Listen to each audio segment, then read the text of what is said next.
ব্রহ্মপুত্র বিশাল নদী, তারপরও তাদের উপর আমার বিশ্বাস হয়। কারণ ব্রহ্মপুত্র যদি আমাকে ডুবিয়ে মারতে চায়, সে মেরেই ফেলবে। ব্রহ্মপুত্র যদি আমাকে ইচ্ছে করে ভাসিয়ে নিয়ে যাবে, সে আমাকে ভাসিয়ে নিয়ে যেতে পারবে। আর আমার তার উপরে এইটুকু বিশ্বাস হয়। কিন্তু তোমার উপর কখনোই বিশ্বাস হয় না। কেন? কারণ কি জানো?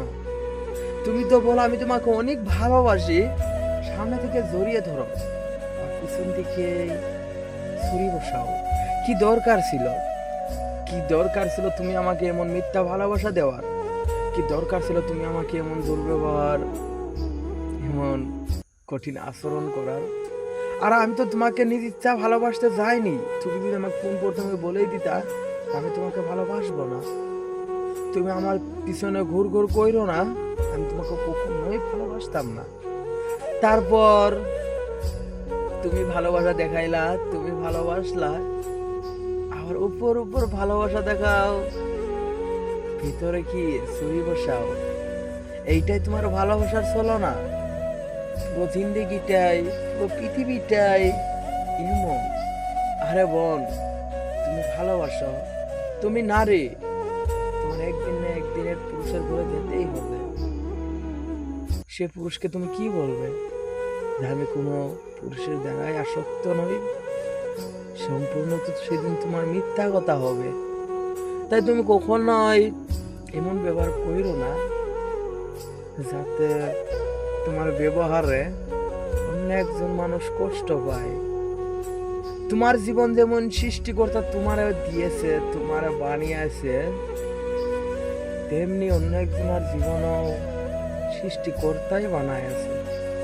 তুমি তার জীবন নিয়ে খেলার তোমার কোনো প্রয়োজন নাই। সৃষ্টিকর্তা তোমার জীবন তার জীবন নিয়ে খেলার জন্য বানাই নাই। সৃষ্টিকর্তা তোমারা বানাইছে সৃষ্টিকর্তার ইবাদত করার জন্য, সৃষ্টিকর্তার কথা মানার জন্য। কিন্তু তুমি আজ একজন মায়া মানুষ হইয়া একজন ছেলে মানুষের জীবন নিয়ে খেলো।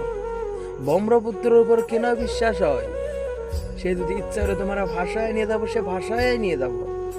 সে কখনোই তোমাকে ধরে রাখবে না।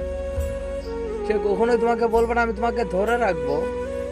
ধরে রাখার কথাকে কখনোই সে ভাষায় নিয়ে যাবে না। তুমি যেমনি বলো আমি তোমাকে ভালোবাসবো, কিন্তু ভালোবাসার নামে তুমি প্রতারণা করো। ব্রহ্মপুত্র সবসময় সত্য কথাই বলে। তুমি কখনো ওই সত্য কথা বলো না, কারণ তুমি মায়া মানুষ। তোমার ভিতরে অনেক কথা লুকাই আছে।